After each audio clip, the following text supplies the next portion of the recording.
So our last speaker, Marissa Ryan, thank you very much. You are the Global Deputy Director of Advocacy and the Director of Oxfam Europe. You also come not only on that capacity, of course, but representing CONCORD, who, as I mentioned from the beginning, from the start in 2007, has been one of the co-organizers of those briefings, bringing the insights from the civil society, which are so key in Europe, because you have your network of organizations, NGOs from completely different backgrounds and with different agendas in Brussels, but each time representing people in the field. We shouldn't forget that.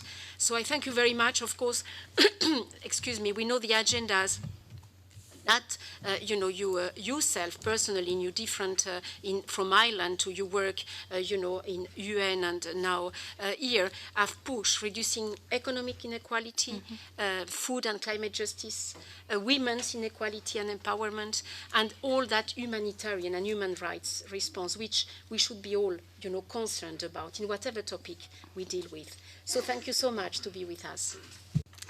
Thanks, Selina, and I want to echo what all of my other panellists have said in terms of a huge debt of gratitude is owed to the CTA and to you in particular, both for the tremendous work that you've done, but also for ensuring that civil society voices have been very key to all of the discussions here in Brussels, and that's something we really appreciate. So moving onwards to me, it's great when you get the graveyard shift and then also everybody else has kind of used my points, particularly Madam Ismail, who spoke very powerfully about people-centred development and the role of real food producers at the heart of agricultural transformation. I will try to complement the human dimension of agricultural transformation a little bit throughout my presentation and then leave enough time for as we discuss the panel debate. So from Oxfam's perspective and on behalf of CONCORD, we believe very much in what we call people-centred and people-powered development.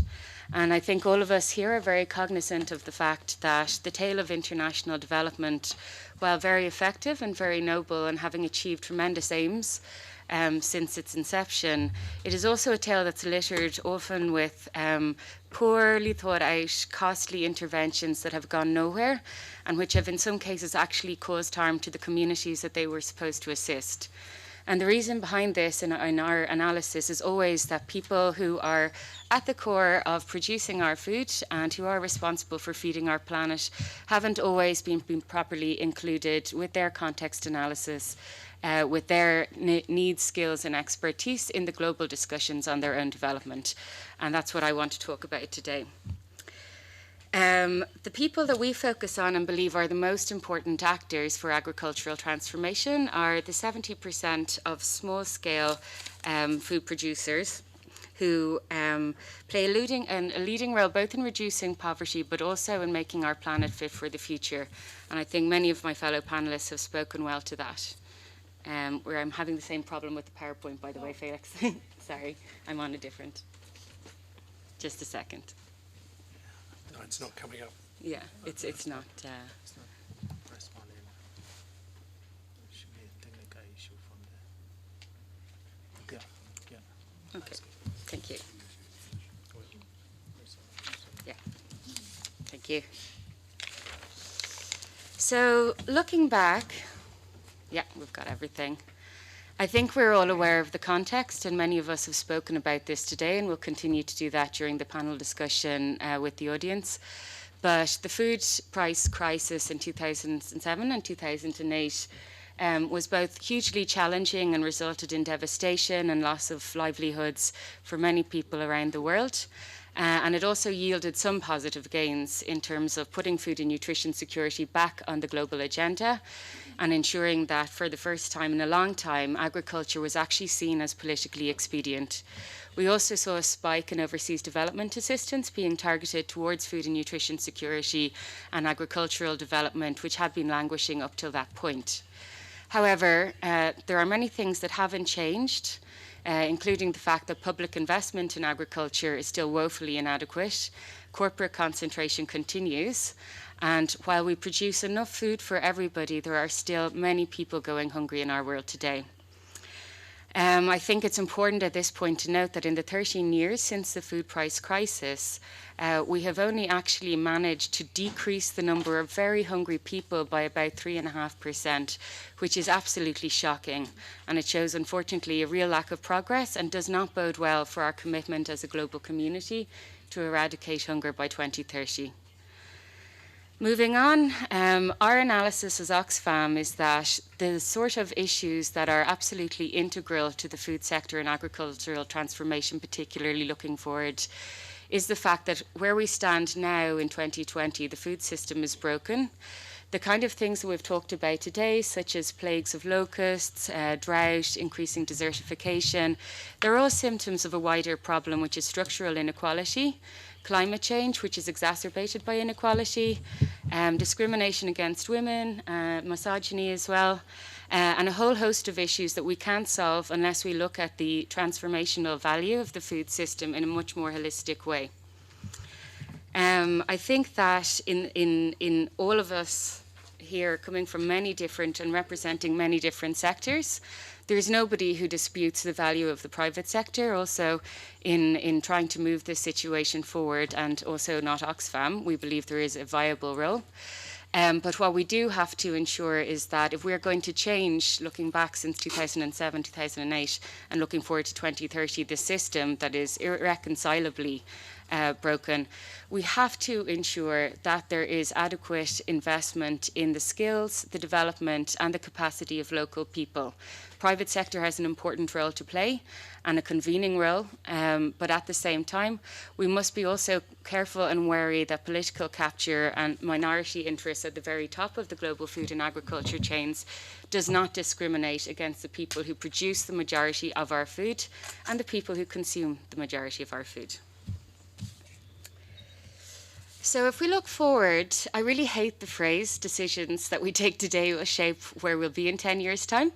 But this is actually one moment where I can say it and feel that it resonates and not sound tired and dull.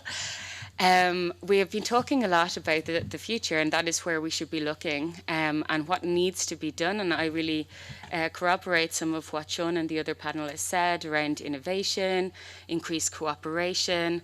I think Elizabeth was extremely powerful in ensuring that farmers should be at the heart of this, and particularly that the overall purpose is ensuring planetary boundaries are intact and that also human dignity is at the centre.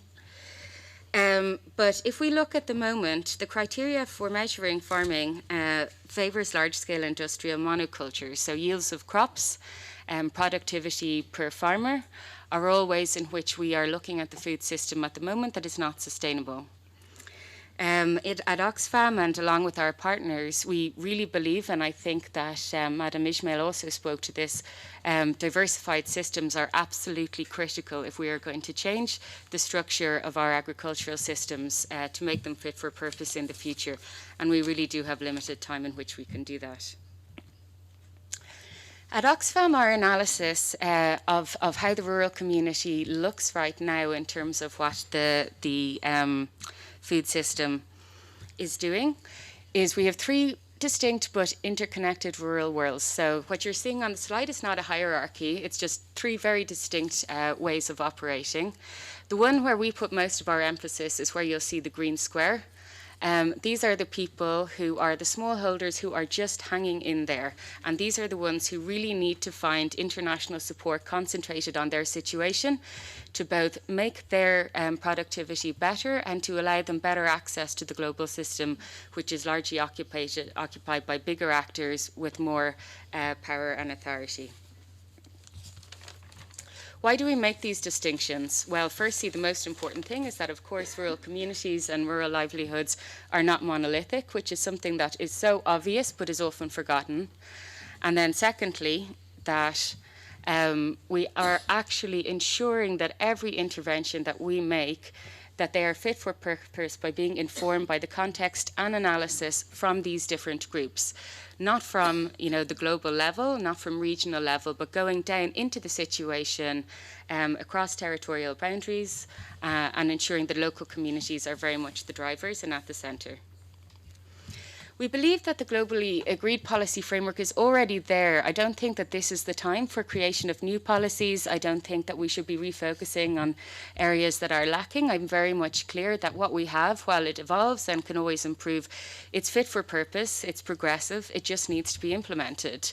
And we saw last year at the 2019 EU-AU Ministerial Agricultural Summit in Rome that much of the global policy framework was already reinforced by the ministers present and reiterated as fundamental. I can go quickly through this because I'm conscious of time, but global civil society, with also Oxfam's views and the views of our partners, believes that if we are really to transform agricultural and food systems, we need to have a principled approach. All research, evidence and data shows that unless we have certain principles at the heart of transformation, all of the innovation, all of the technology and all of the financing is not actually benefiting the situation of farmers who are living in poverty. And I think, as Selina very compellingly pointed out, that farmers who produce our food are often the ones who are really most hungry. Our principles, which we stand with many civil society organisations and networks to promote, are a human rights framework for responsible investment in agriculture, territorial systems approaches, agroecology, gender inequality and women's rights. I think everyone here is conscious that women are really much at the forefront of smallholder food producer work, even though they face huge discrimination and access to markets. The role of youth in agriculture, which is a very zeitgeist topic at the moment, but at the same time is absolutely critical to achievement of transformational change, and accountability and participation. The UN Food Systems Summit next year has already been mentioned, and I would just like to lend Oxfam's voice very strongly to the fact that this summit will only be useful, will only be effective if it's inclusive. And I think all of us here are very familiar with the types of global summits where real inclusion and meaningful participation often results in random person X being given a seat on a multi-stakeholder platform, but no real ability to actually influence the discussion. And I really hope that especially our partners in the EU will also make funding available for participation of small-scale food producers who should be at the forefront of the conversation. So in conclusion, I would also add the EU's commitment to agriculture and food security has been really strong overall. We are seeing, however, that the environment is changing fast. At Oxfam at EU level, we are constantly pointing out that foreign policy objectives have, while always being important for the achievement of development policy, are now outpacing very critically, especially in terms of stopping migration and other initiatives which the EU has very much gotten behind through across a range of foreign policy instruments. The emphasis on private sector engagement, as we've said, we don't have a problem with. We want to see ethical engagement. We want to see multinational corporations pay their fair share of tax in places where they do their business. And we want to ensure that all investment benefits people who are worst affected by climate change, by food insecurity and nutrition insecurity. Lastly, and in conclusion, our recommendations for the ACP-EU partnership in agriculture going forward are, on that note, adopting a cautious approach to cooperation with private sector. We believe there should be better analysis on who benefits most, where the private sector is the most effective tool, and where it is not. We think that blended finance should not undermine the use of ODA and public financing for agriculture, because this is the area which targets inequality and targets poor people the most. We also believe in policy coherence because, as everybody has mentioned, we need a holistic approach that is not siloed and that cuts across very many sectors. And we think that this is particularly important as we move towards the programming phase of the new EU multi-annual financial framework. So stopping there, our conclusion is that we must work towards environmental sustainability and social innovation, connecting food production and consumption with strong support for locally adapted solutions based upon the participation of local people and their knowledge. Thank you very much.